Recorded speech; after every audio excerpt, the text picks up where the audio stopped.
नमस्कार साथियों, मेरा नाम है मनीष भारती। आपका मैं संस्कृति आईएएस प्लेटफॉर्म पर स्वागत करता हूं।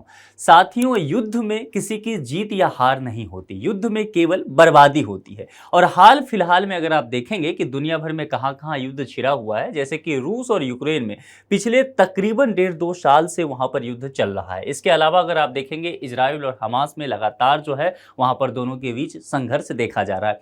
इसके अलावा अगर आप मिडिल ईस्ट में देखेंगे तो मिडिल ईस्ट के कई ऐसे देश हैं जो गृह युद्ध जैसे स्थिति में फंसे हुए हैं। अफ्रीका में भी ये चीज देखने को मिलेगा। इससे पूर्व अगर बात करें तो ये दुनिया पहले ही बड़े बड़े युद्ध को देख चुकी है। खास करके विश्व युद्ध की बात करें तो विश्व युद्ध, प्रथम विश्व युद्ध और द्वितीय विश्व युद्ध में काफी तबाही इस दुनिया ने देखा। परमाणु हथियार तक को इस दुनिया ने झेला है। अब ये बात कही जा रही है कि क्या यह दुनिया तीसरे विश्व युद्ध के मुकाम पर खड़ी है? क्या हम उस जगह पर पहुंच चुके हैं जहां पर तीसरा विश्व युद्ध हो सकता है और इसके क्या परिणाम भुगतने होंगे? देखिए, यह बात क्यों कही जा रही है? क्योंकि यह मामला जो है रूस से संबंधित है। और रूस जो है कहीं ना कहीं अगर आप जानते हैं तो पहले भी जो विश्व युद्ध हुआ है उसमें भी इन्वॉल्व रहा है। अब यहां पर रूस का जैसे ही चर्चा आएगा तो जाहिर सी बात है दुनिया की जो दूसरी और प्रथम एक कह सकते हैं महाशक्ति जो है यूएसए, वहां से टकराव देखने को मिलेगा। रसिया पिछले, जैसा मैंने कहा, 1.5-2 साल से यूक्रेन से उलझा हुआ है। अब वहां हुआ क्या है कि हाल ही में रूस में प्रेसिडेंट इलेक्शन था और इस प्रेसिडेंट इलेक्शन में एक तरह से कह सकते हैं कि रूस के जो वर्तमान में अभी फिर से राष्ट्रपति चुने गए हैं व्लादिमीर पुतिन, पहले से ही कहा जा रहा था कि इनकी ही विजय होगी। कहने का तात्पर्य यह था कि विपक्ष वहां पर ना के बराबर था। इनके जो अपोजिशन में एक व्यक्ति रहे जिनका नाम है अलेक्सी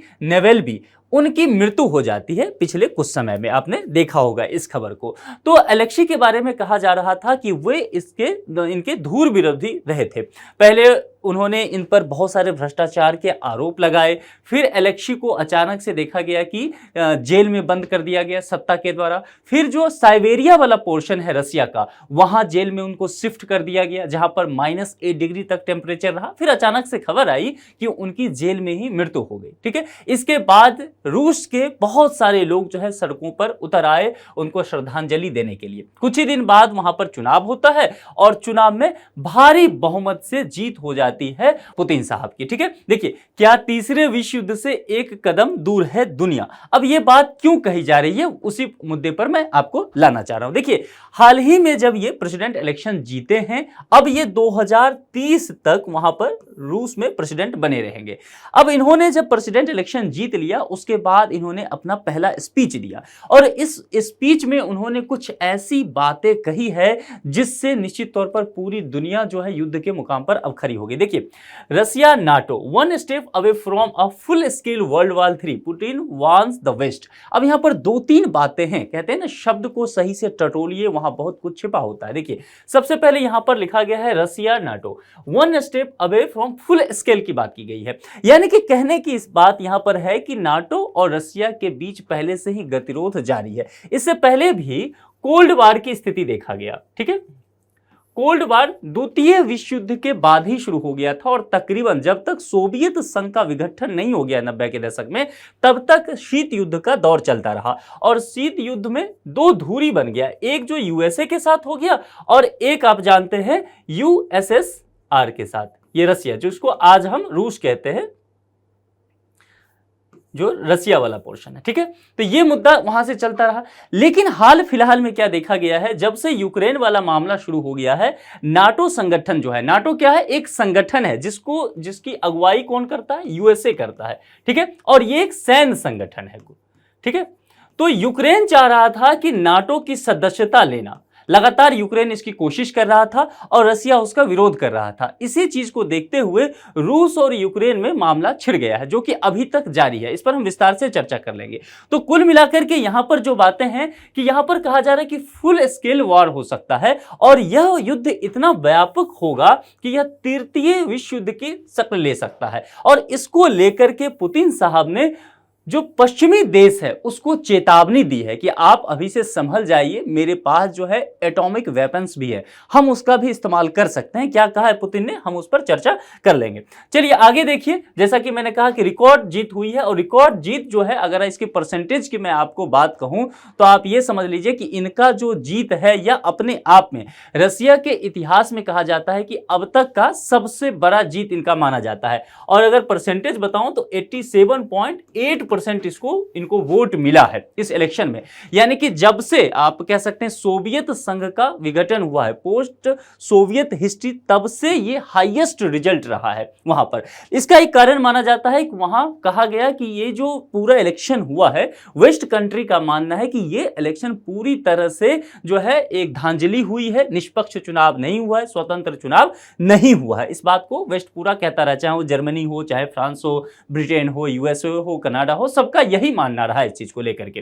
ठीक है, अब इस जो विजय हुई है इनकी, 2030 तक सत्ता में ये रहेंगे, तो कहा जा रहा है कि जो वहां की जो सत्ता है उस पर इनकी बहुत ज्यादा मजबूत पकड़ और भी बढ़ती हुई चली जा रही है। ठीक है, अब यहां पर देखिए, जब मैंने कहा स्पीच दिए, तो इन्होंने स्पीच में क्या क्या बातें कही उसे समझना ज्यादा जरूरी होगा। देखिए, इन्होंने कहा कि जो रूस को लेकर के बाकी दुनिया के लोग, वेस्टर्न कंट्री जो है, यूक्रेन के साथ जब युद्ध होता है तो रसिया पर विभिन्न तरह के प्रतिबंध लगा देते हैं। ठीक है, आर्थिक प्रतिबंध की बात कर रहा हूं, और फिर क्या हो जाता है, रसिया की आर्थिक स्थिति बहुत ज्यादा खराब होने लग जाती है। ठीक है, तो इनका कहना है कि हमारे यहाँ जो इलेक्शन हुआ और मेरी जो विजय हुई है वो राष्ट्रीय एकता को और भी अक्षुण्ण करती है, और बाहरी दबाव जो लोग डाल रहे थे उनके लिए भी एक ये सबक है, इनका ये कहना है। दूसरी बात, ये यूएसए को चेतावनी दे रहे हैं। क्यों यूएसए को चेतावनी दे रहे हैं? मैंने नाटो की चर्चा की, तो इनका कहना है कि देखिए, आप जो है नाटो का विस्तार नहीं कीजिए, और नाटो का विस्तार कहां नहीं कीजिए, तो रूस के जो पड़ोसी देश हैं, मैं मैप के जरिए भी आपको दिखाऊंगा, रसिया के पड़ोसी देश जो है कहा जा रहा है कि आप वहां पर विस्तार नहीं कीजिए। यानी कि ये जो एरिया है, जैसे यूक्रेन की मैंने बात की, यूक्रेन शामिल होना चाहता है, पोलैंड की बात की, ये सब एरिया में इनका कहना है कि आप इधर मत नाटो को लेकर के बढ़िए, चूंकि भविष्य में हो सकता है कि नाटो के ये मेंबर बन जाएंगे तो यहां पर सैनिकों की तैनाती होगी और रूस के साथ फिर जो है टकराव देखने को मिल सकता है। ठीक है, तो मुख्य मुद्दा जो है यही इन्होंने अपने पूरे स्पीच में रखा, और कहा कि यदि आप ऐसा करते हैं तो ये दुनिया जो है तीसरे विश्व युद्ध के लिए तैयार हो जाए, क्योंकि रसिया किसी भी हाल में पीछे हटने को नहीं तैयार है। अब यहां पर एक बात और जोड़ के देखा जा रहा है, फ्रांस के जो राष्ट्रपति हैं इमैनुअल मैक्रोन, इन्होंने हाल फिलहाल में एक बयान दिया था। सबसे पहले इन्होंने कहा कि प्रेसिडेंट इलेक्शन जो रसिया में हुआ है वह फेयर इलेक्शन नहीं है, वह निष्पक्ष नहीं है, स्वतंत्र नहीं है। और दूसरी बात इन्होंने कहा कि देखिए, मैं बहुत जल्द ही, यानी कि मैं मतलब फ्रांस की बात कर रहे हैं, कि फ्रांस जो है बहुत जल्द ही ऐसी संभावना है कि यूक्रेन में हम सेना की तैनाती कर सकते हैं। अब इस बात को लेकर के पुतिन जो है यहां पर बिगड़ गए। उनका कहना है कि यदि इस तरह की स्थिति यूक्रेन में होता है तो जाहिर सी बात है जो रसिया के साथ टकराव है यूक्रेन का और बाकी के वेस्टर्न कंट्री हैं उसके साथ बढ़ेगा, और इस स्थिति में हमारे पास परमाणु हथियार है जिसका अभी तक हमने यूक्रेन युद्ध में इस्तेमाल नहीं किया है, वो हम कर सकते हैं। हालांकि इनका यह भी मानना है कि रूस जो है वह बातचीत के लिए तैयार है, ठीक है, लेकिन शर्त वही है कि किसी भी हाल में यूक्रेन को नाटो में शामिल नहीं किया जाए। और इनका यह भी कहना है कि ये जो फ्रांस है, फ्रांस एक बेहतर भूमिका अदा कर सकता है बातचीत में, लेकिन यहां पर जो इमैनुअल मैक्रोन के जो बयान थे वह कहीं ना कहीं रूस के जो प्रेसिडेंट है पुतिन साहब उनको नहीं पसंद आता है। तो यही बात यहां पर कही गई थी। अब इस पर जरा देख लेते हैं कि तनाव की स्थिति किस तरह से बढ़ता चला जाता है। देखिए, रूस अपने पड़ोसी देशों को हमेशा रोकता रहा है कि आप नाटो की सदस्यता नहीं लीजिए, क्योंकि नाटो की अगुवाई कौन कर रहा है? अमेरिका, और डर रहता है हमेशा रूस और अमेरिका में हमेशा एक जो है टकराव की स्थिति शीत युद्ध से ही देखा जाता है। एक तरफ जहां ये समाजवाद को लेकर के आगे बढ़ता है रूस, वहीं वह अमेरिका जो है पूंजीवाद को आगे लेकर के बढ़ता है। यानी कि विचारों के आधार पर यह दुनिया जो है दो ध्रुव में बट गई थी। निश्चित तौर पर हम ये कहते हैं कि शीत युद्ध जो है खत्म हो गया है, लेकिन अगर आप देखते हैं तो इसकी झलक आपको आज भी देखने को मिल जाएगी। ठीक है, तो यही रूस चाहता है कि पूर्वी यूरोप में नाटो का विस्तार ना हो सके। देखिए, फरवरी 2022 में जो है यूक्रेन चाह रहा था कि नाटो में शामिल हो जाए, और उसी के विरोध में रसिया जो है और यूक्रेन दोनों ही आमने सामने हो गए, झड़प हो गई, और वह संघर्ष आज तक चला आ रहा है। यूक्रेन पूर्व में सोवियत रिपब्लिक का भाग भी था, जैसा कि आप जानते भी हैं। 90 के दशक में मैंने कहा कि यूएसएसआर जो है कई भागों में विभक्त हो गया, तो उससे पहले जो है यूक्रेन भी उसी का एक पार्ट हुआ करता था और उसे पूर्वी यूरोप का एक हिस्सा माना जाता था। ठीक है, एक तरफ रूस से और दूसरी तरफ यूरोपीय संघ से अपनी सीमा साझा करता है। यहां पर अगर आप मैप देखेंगे यूक्रेन का, तो ये मैप देखिए, एक तरफ जो ये इसका सीमा है, देखिए ये वाला पूर्वी हिस्सा वाला जो है, यह किसके साथ, रूस के साथ ये साझा करता है, और दूसरी तरफ पश्चिमी हिस्सा देखेंगे तो वह यूरोप के अन्य देशों के साथ साझा करता है। तो इसकी जो कंडीशन है, और इसीलिए यह जो है बफर स्टेट का काम करता है। बफर स्टेट कहने का मतलब है कि यहां पर जो पश्चिमी यूरोपीय कंट्री है उसके बीच और रशिया के बीच यह एक बफर स्टेट का काम करता है। तो रूस नहीं चाहता है कि यहां तक नाटो पहुंच जाए, यहां तक नाटो की सेना हो, भविष्य में टकराहट हो सकती है, इसीलिए वह इससे बचना चाहता है। अगर आप यूक्रेन और रूस के लोगों की सांस्कृतिक स्थिति भी देखेंगे, सामाजिक स्थिति भी देखेंगे, खान पान पहनावा ओढ़ावा देखेंगे, तो बहुत ज्यादा मिलता हुआ नजर आता है। यूक्रेन में बहुत सारे रशियन रहते भी हैं, वहां रोजगार के लिए जाते हैं, कामकाज करते हैं। आप जानते हैं कि यूक्रेन में मेडिकल हब है, यानी कि बहुत सारे वहां पर मेडिकल इंस्टीट्यूट हैं, तो रशियन स्टूडेंट भी वहां पर जाते हैं, डॉक्टर्स भी काफी संख्या में वहां पर देखे जाते हैं। ठीक है, और यूरोपीय संघ और नाटो में शामिल होने की यूक्रेन की इच्छा के वजह से ही यह तनाव होता गया। अभी तो देखिए यूक्रेन नाटो का एक सहयोगी देश है, यानी कि उसकी चाहत है, वह लगातार यह बात करता रहता है कि नाटो में शामिल होना चाहता है, लेकिन अभी तक यूक्रेन नाटो का सदस्य नहीं बना है। हाल फिलहाल में एक दो कंट्री बने हैं, लेकिन उसमें यूक्रेन का नाम शामिल नहीं था। यह स्थिति देखेंगे अगर आप मैप में, आप देखिए यहां पर अगर देखेंगे कई कंट्री है रूस के आसपास के जो कि नाटो में ऑलरेडी शामिल है। जैसे कि लातविया की बात करते हैं तो वह यहां पर नाटो का हिस्सा है और 1650 वहां पर सैनिक ऑलरेडी मौजूद हैं। इसी तरह देखेंगे एस्तोनिया में भी 1150 सैनिक मौजूद हैं। इसी तरह से पोलैंड में आपको देखने को मिल जाएगा, रोमानिया में देखने को मिल जाएगा, बुल्गारिया में मिल जाएगा। ये क्रीमिया जो है इस पर पूरा अधिकार जो अभी है रूस का ही बना हुआ है। ठीक है, तो यह रूस इसी बात से भय खाता है कि यहां पर चारों तरफ जो है अगर नाटो के सदस्य पहुंच जाते हैं तो कहने का मतलब नाटो मतलब कौन सा, अमेरिका पहुंच जाएगा। तो रशिया कभी नहीं चाहेगा कि अमेरिका उसकी जो है सीमा रेखा तक पहुंच जाए, उसके सैनिक यहां तक पहुंच जाए। ठीक है, तो इसीलिए वह जो है यहां पर बिगड़ते रहता है, बाकियों को कहता है कि तुम नाटो में शामिल ना हो, और यूक्रेन के साथ तो फिर यहां पर स्थिति ही खराब होगी उसकी। रूस की सुरक्षा संबंधी चिंताएं भी यही है कि वह चाहता है कि सीमा साझा ना हो, इतनी नजदीक जो है वहां पर नाटो के मेंबर ना पहुंच पाए, और इसीलिए वह कहता है कि मैं युद्ध रोक दूंगा, युद्ध में बातचीत करना है तो बातचीत हो जाएगी, हम टेबल पे बैठ जाएंगे, बस शर्त यह है कि यूक्रेन यह लिखित रूप से दे दे कि वह कभी भी नाटो में शामिल नहीं होगा, तभी इसी हाल पर युद्ध रुक सकता है। अब ये देखिए, ये जो रशिया है और ये शहर है जहां पर लगातार जो है रशियन सैनिक जो है इस युद्ध में अपना पकड़ बनाते हुए जा रहे हैं। तो यही इस मैप से यहां पर दिखाया गया है। अब नाटो क्या है जरा इस पर चर्चा कर लेते हैं। देखिए, इसका फुल फॉर्म है नॉर्थ अटलांटिक ट्रीटी ऑर्गेनाइजेशन, इसको नाटो कहा गया। वर्ष 1949 में इसकी स्थापना की गई थी। जैसा मैंने पहले भी कहा, एक सैन्य संगठन है। अब इसका कामकाज कैसे होता है, देखिए इसके कामकाज का एक तरीका है कि किसी भी एक कंट्री पे हमला किया गया, ठीक है, मान लीजिए अगर यूक्रेन जो है, यहां पर हम मान के चलते हैं कि यूक्रेन नाटो का एक मेंबर बन जाता है। ठीक है, अब रूस के साथ इसका कभी युद्ध होता, अभी ना मान लीजिए, अभी मान लीजिए शांति समझौता हो गया, फिर कभी युद्ध हुआ और रूस ने अटैक कर दिया यूक्रेन पे, तो आपको पता है कि केवल यूक्रेन यहां नहीं लड़ेगा युद्ध, फिर नाटो के जितने मेंबर हैं वे सभी रूस से लड़ेंगे। अब समझ में आया क्या पॉलिसी है कहने का मतलब? कहने का पॉलिसी यह है कि ये अगर एक कंट्री हमला करता है नाटो के किसी एक सदस्य पे, तो नाटो के अंतर्गत जितने भी कंट्री हैं वे सभी हमला करेंगे उस कंट्री पे। अब समझ में आया कि रूस क्यों इस बात से डर रहा है, रूस क्यों नहीं चाहता है कि नाटो उसके जो है सीमा रेखा तक पहुंच पाए। तो यही बातें यहां पर कही गई है। अगर हाल फिलहाल में मैं बताऊं तो अभी 32 सदस्य देश हो चुके हैं, यानी कि स्वीडन को अभी वहां की जो सदस्यता मिल गई है नाटो की, तो स्वीडन को लगा करके 32 कंट्री जो है वह नाटो में हो चुका है। ठीक है, तो यहां पर यही कही जा रही है, और इस लिहाज से जो है नाटो एक महत्वपूर्ण संगठन है और सैन्य संगठन है। ठीक है, अभी अगर देखेंगे कितने देश शामिल है नाटो में, तो ये पूरा लिस्ट है और इसकी जो आंकड़ा देखेंगे वह 32 है, और स्वीडन अगर आपको यहां दिख रहा होगा तो 2024 में, यानी कि हाल ही में इसे शामिल किया गया है। ये सारे कंट्री की लिस्ट हो गई।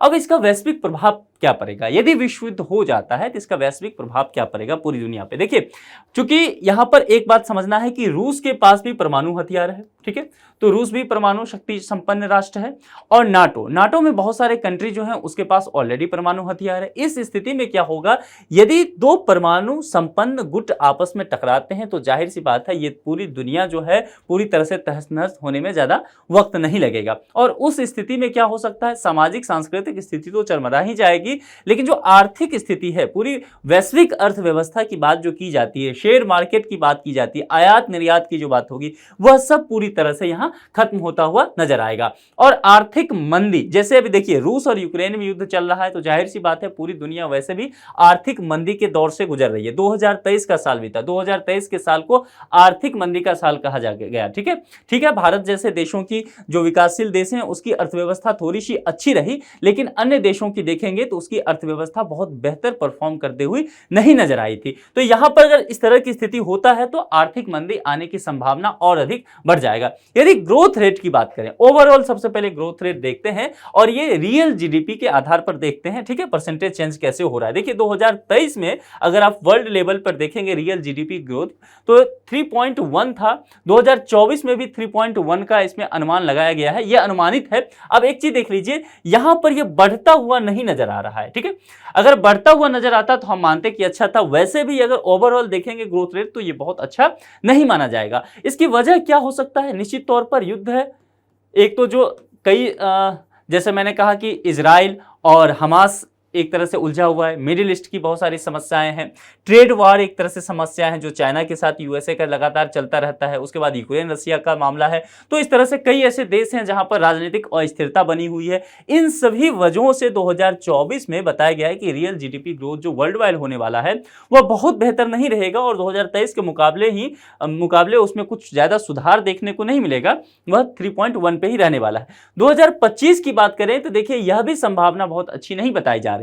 तो ऑलरेडी देखेंगे वर्ल्ड लेवल पर रियल जीडीपी ग्रोथ बहुत अच्छा नहीं बताया जा रहा है। यदि हम एरिया वाइज अगर बात कर लेते हैं पूरी दुनिया के मानचित्र पर, तो सबसे पहले हम यूनाइटेड स्टेट्स को लेते हैं इस वाले पोर्शन में, क्योंकि ये उत्तरी अमेरिका का हिस्सा है। तो अगर देखेंगे 2023 में 2.5 इसका ग्रोथ रेट रहा था जीडीपी में, 2.1 24 में और 2025 में और भी ये गिरता हुआ नजर आएगा, ठीक है। तो आप समझ सकते हैं कि पूरी दुनिया की अर्थव्यवस्था की सेहत के लिए अमेरिका अर्थव्यवस्था का बेहतर होना बहुत जरूरी है। लेकिन यहां पर स्थिति अगर अमेरिका की खराब हो रही है तो इसका प्रभाव पूरी दुनिया पर पड़ना तय है। अब जरा लैटिन अमेरिकी कंट्री का देख लेते हैं। तो लैटिन अमेरिकी कंट्री का देखेंगे 2023 में 2.5, 2024 में यह गिर गया 1.9 और 2025 में 2.5, तो बहुत अच्छा इसका भी नहीं है। अब अगर यूरो जोन का देख लेते हैं, यूरोपीय कंट्री का स्थिति अगर देखते हैं तो 2023 में देखेंगे तो 0.5, सबसे बुरी स्थिति यही आपको देखने को मिल जाएगा। 2024 में 0.9, मतलब सुधार यहां भी कुछ नहीं है। और यहां पर 2025 में किसी तरह से यह 1% पर पहुंच पाया है, तो 1.7 इसका रहेगा रियल जीडीपी ग्रोथ अगर परसेंटेज में अनुमानित आधार देखेंगे। तो यह पूरा जो है यूरोप पूरी तरह से फंसा हुआ है। इस स्थिति में यहां पर यदि यूक्रेन और रूस का वार लंबा खींचता है तो इसकी सेहत और खराब होगी। तो यहां पर अगर देखेंगे 3 जून हमने देखा, तीनों की हालत बहुत अच्छी नहीं है। सब सहारा अफ्रीका को अगर देखेंगे तो 2023 में 3.3 है, 24 में 3.8 और 25 में 4.1 तक है। तो 4 तक को थोड़ा सा बेहतर हम मान सकते हैं, लेकिन ये अनुमानित है। यहां पर भी अगर किसी तरह की स्थिति खराब होती है या यहां पर ये मामला जो है युद्ध वगैरह का सही नहीं होता है तो ये प्रभाव यहां पर भी पड़ेगा और फिर स्थिति यहां की भी खराब हो जाएगी। मिडिल ईस्ट की जरा बात करते हैं। मिडिल ईस्ट के साथ हम सेंट्रल एशिया को भी देख लेते हैं। तो 2023 में 2 पे रहा था, 2024 में देखेंगे 2.9, 2025 में 4.2। अब यहां पर एक बात गौर कीजिए कि यहां पर जो अगर आप ओवरऑल देखेंगे तो यहां पर रियल जीडीपी ग्रोथ जो है परसेंटेज के आधार पर वो बढ़ता हुआ नजर आ रहा है। अब इसके क्या कारण हो सकते हैं? देखिए यहां पर अभी जो है संसाधनों का दोहन पूर्ण तरह नहीं हुआ है, ठीक है। ये सब क्या है, सैचुरेशन पॉइंट पर पहुंच चुके हैं, यहां पर बहुत ज्यादा ग्रोथ नहीं देखा जाएगा। लेकिन ये सभी क्या है, अभी विकासशील देश हैं, इसीलिए यहां पर ग्रोथ देखा जाएगा। और इस वजह से ये कंट्री नहीं चाहेगा कि ये जो पश्चिमी देश हैं यहां पर लंबा युद्ध वगैरह खींचे, क्योंकि इनका पूरा नुकसान इन्हें झेलना पड़ेगा। इनके साथ इनका एक्सपोर्ट इंपोर्ट काफी चलता है, ठीक है। इस वजह से क्योंकि हमें यहां से फाइनेंस की आवश्यकता भी होती है, यहां से हमें टेक्नोलॉजी की आवश्यकता होती है। लेकिन ये अगर खुद ही उलझे रहेंगे तो ये जो कहा जाता है तीसरी दुनिया की बात की जाती है, वह अपने आप में फिर वहां की अर्थव्यवस्था चरमरा जाएगी। अगर यहां पर देखेंगे, हम कुछ एशियन कंट्री को लेते हैं जो कि विकासशील एशियन कंट्री है, यहां पर हम इंडिया को भी उसमें शामिल करेंगे। देखिए 2023 में 5.4 रहा है रियल जीडीपी ग्रोथ। निश्चित तौर पर यह बाकियों के मुकाबले आपको सबसे बेहतर यहां पर देखने को मिलेगा। 2024 में थोड़ा सा आंकड़ा कम होता हुआ नजर आएगा, लेकिन इसके बावजूद भी 5.2 है, तो जाहिर सी बात है ये बेहतर है। क्योंकि देखिए इसमें इंडिया और चाइना दोनों ही शामिल है, उसके बाद वियतनाम है, फिलीपींस है, पाकिस्तान है, अफगानिस्तान है, नेपाल, श्रीलंका सभी, तो जाहिर सी बात है इस एरिया का विकास करना बहुत जरूरी है। और 2025 में अनुमानित कहा गया है 4.8 है, जो कि बाकी के मुकाबले बेहतर है। इसीलिए यहां पर बेहतर करने की उम्मीद है और लगातार चाहे वो वर्ल्ड बैंक हो, IMF हो, सबका कहना है कि ये जो पूरा अंधेरा दुनिया में आर्थिक मंदी का छाया हुआ है, उस अंधेरे में जो ये वाला हिस्सा है एशिया का और खास करके इंडियन इकोनॉमी, उसकी बात की जाती है कि यह रोशनी की जैसा है, उजाले के जैसा है। तो यहां पर अगर बेहतर परफॉर्म लगातार इस वर्ल्ड इकोनॉमी को करना है तो इन सभी जगहों पर शांति चाहिए, क्योंकि हम क्या है, वैश्वीकरण की दुनिया में रह रहे हैं। अगर एक जगह किसी ने छींका तो सभी जगहों को जुकाम हो जाएगा। यही बात यहां पर कही जा रही है, इसलिए कहा जा रहा है कि इसका वैश्विक प्रभाव पड़ेगा। दूसरी बात क्या है, खाद्य संकट और भुखमरी की स्थिति उत्पन्न हो सकती है। ऐसा हम इन आंकड़ों के आधार पर आपको दिखाना चाहेंगे, क्योंकि जिन जिन देशों में युद्ध हो रहा है या फिर गृह युद्ध की स्थिति बनी हुई है, राजनीतिक अस्थिरता है, वहां पर इस तरह के हालात देखे जा रहे हैं। अगर आप देखेंगे तो इन सभी देशों पर आप देखिए, नजर डालिए, तो चाहे वो नाइजीरिया हो, यमन हो, अफगानिस्तान हो, इथियोपिया, सीरिया, साउथ सुदान देखेंगे, इन सभी देश, देखिए अफ्रीकन कंट्री पे ज्यादातर आप नजर डालिए, यहां पर स्थिति बहुत खराब आपको देखने को मिलेगा। वजह वही है कि गृह युद्ध चल रहा है या फिर राजनीतिक अस्थिरता का माहौल बना हुआ है। अगर इन देशों पर नजर डालेंगे तो आपको देखेंगे कि बहुत डेंजरस कंडीशन में इनकी हालत पहुंच गई है, जैसे कि Somalia, south Sudan, Afghanistan, Ethiopia, Nigeria, Yemen की स्थिति देखेंगे, क्योंकि ये सभी देश देखिए यहां पर राजनीतिक अस्थिरता है और युद्ध में ये उलझे हुए हैं। तो यहां पर लोगों को खाने तक के अब अनाज नहीं मिल रहे, और यही स्थिति तीसरे विश्व युद्ध होता है तो पूरी दुनिया में देखने को मिल जाएगी। फिर जरा सोचिए कितनी भयावह स्थिति दुनिया के लिए होगा। भारत पर इसका क्या प्रभाव पड़ेगा? देखिए भारत पर सबसे पहले प्रभाव तो है राजनीतिक प्रभाव। अब राजनीतिक प्रभाव कैसे? अभी देखिए भारत जो है किसी भी गुट का सदस्य नहीं है, वो गुट निरपेक्ष है। हमने शुरुआत से गुट निरपेक्षता की बात की है, ठीक है। भारत जो है हाल ही में CAA, सिटीजनशिप अमेंडमेंट एक्ट लागू किया आपने यहां, ठीक है। अब इस पर अलग अलग देशों का अलग अलग बयान आया। USA ने बहुत अच्छा भारत के लिए नहीं कहा है। अब यहां पर एक बात समझना पड़ेगा, इस वजह से भारत ने भी माकूल जवाब दिया। अब यहां पर फिर संबंध हमारे राजनीतिक रूप से इससे बेहतर नहीं हो रहा है। और यहां पर जो रशिया में इलेक्शन हुआ तो भारत ने कांग्रेचुलेट कर दिया यहां पर, तो इनको परेशानी हो गई कि आपने इनको क्यों कांग्रेचुलेट किया। तो भारत ने कहा कि देखिए हम किसी भी गुट में नहीं रहते, हम गुट निरपेक्ष हैं। लेकिन यदि ये विश्व युद्ध होता है तो जाहिर सी बात है आपको किसी ना किसी एक का पक्ष लेना पड़ जाएगा, और यह भारत के लिए बहुत ज्यादा चुनौतीपूर्ण मामला रहेगा कि कैसे सभी को साधे। क्योंकि देखिए एक तरफ जहां पर रशिया जैसे कंट्री है जहां से हमने समाजवाद की विचारधारा लिया, वहीं अगर USA देखेंगे तो यहां से हमें फंडिंग चाहिए, टेक्नोलॉजी चाहिए, तो हम दोनों को ही साध करके चल रहे हैं, ठीक है। तो दुनिया जो दो धुरी में बटी हुई, हम चाहते हैं कि दोनों धुरी के मध्य में हम रहे ताकि हमारा काम चलता रहे। इसलिए राजनीतिक रूप से हमें बैलेंस करना पड़ेगा, और यह हमारे लिए चुनौतीपूर्ण काम हो जाएगा अगर ये लोग आपस में उलझ जाते हैं। सामाजिक स्थिति क्यों? देखिए इंडियन डायस्पोरा की बात करते हैं। यहां पर भारत के लोग जो है रोजगार के लिए, एजुकेशन के लिए इन सभी देशों में जाते रहते हैं। आप उदाहरण के तौर पे देख लीजिए, यूक्रेन में कितने सारे मेडिकल के स्टूडेंट थे, लेकिन युद्ध की स्थिति बनी, सभी मेडिकल के स्टूडेंट को यहां आना पड़ा। हमने किसी तरह से हमने वहां पर युद्ध की स्थिति से निकाला उन्हें। तो यदि इस तरह की स्थिति हो जाएगी तो इंडियन डायस्पोरा के लिए दुनिया भर में समस्या हो जाएगा, ठीक है। और सबसे ज्यादा नुकसान क्या होगा? आर्थिक स्थिति की। मैंने अभी आपको मैप के जरिए बताया कि ये जो स्थिति है यहां पर, ये जो हमारी बेहतर स्थिति हो रही है, यह कहीं ना कहीं खराब हो जाएगा अगर वैश्विक हालात खराब रहे, क्योंकि हमारा आयात और निर्यात इनके साथ है। अब दूसरी बात अगर देखेंगे, भारत अपनी ऊर्जा जरूरत में देखेंगे तो अगर ईंधन के लिए देखेंगे तो 80% जो है वह आयात पर निर्भर है, ठीक है। और हम आयात कहां से कर रहे हैं? हम आयात कर रहे हैं, देखिए यहां से हम मिडिल ईस्ट से लेते हैं, हम यूएसए से लेते हैं और यहां पर यूरोजोन का जो रसिया वाला हिस्सा है वहां से भी हम तेल लेते हैं।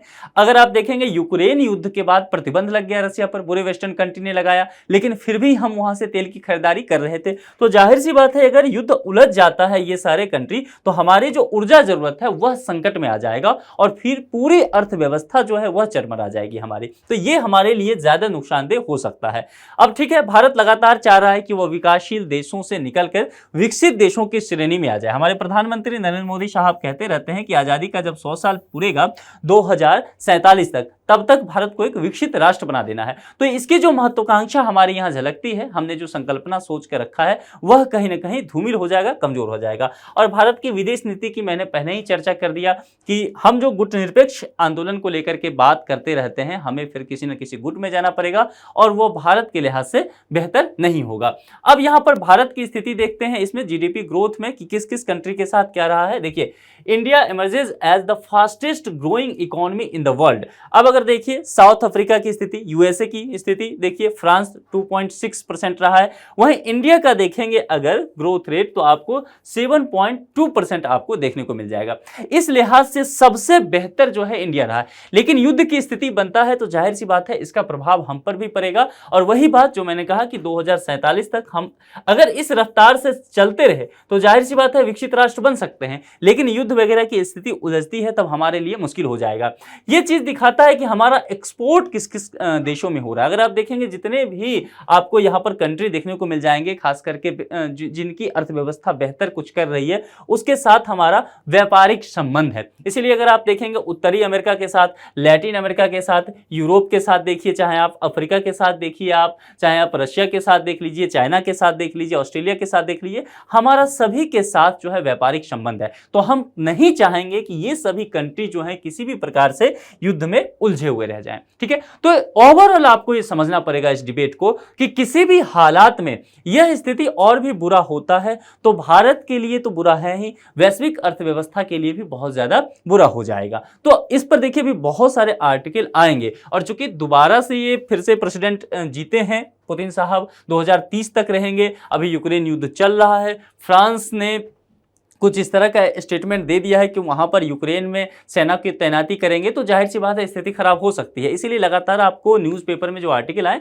उस पर नजर बना कर रखिए। मेंस के लिहाज से बहुत ज्यादा इंपॉर्टेंट टॉपिक होने वाला है, प्रीलिम्स के लिहाज से भी बेहतर होगा क्योंकि यहाँ पर नाटो एक संगठन आ गया है और यूपीएससी संगठन से संबंधित प्रश्न करती रही है। ठीक है, अगर यूपीएससी प्रश्न करती है प्रीलिम्स का तो किस तरह का प्रश्न होगा, देखिए निम्नलिखित कथनों पर विचार कीजिए। यहां पर आपसे पूछा गया है असत्य है। असत्य है कहने का मतलब गलत है, आपको देखना है।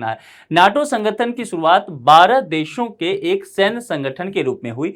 इस संगठन का मूल सिद्धांत किसी एक सदस्य देश पर हमला होने की स्थिति में अन्य सदस्य देशों द्वारा उसकी सुरक्षा की जाएगी। ठीक है, यहां पर कौन सा गलत है उसका चयन करना है। 4 विकल्प दिए गए हैं, जो भी विकल्प आपको सही लगे कमेंट बॉक्स में उसे जरूर लिखिए। कोई विकल्प गलत है तो क्यों गलत है और सही है तो क्यों सही है, इसके लिए भी उचित तर्क जरूर दीजिए। अब मैंने कहा कि मुख्य परीक्षा के लिहाज से भी, मेंस के लिहाज से भी यह महत्वपूर्ण टॉपिक है। तो मेंस का भी एक यहां पर हम क्वेश्चन देख लेते हैं और 150 वर्ड में आप इसका आंसर दे सकते हैं।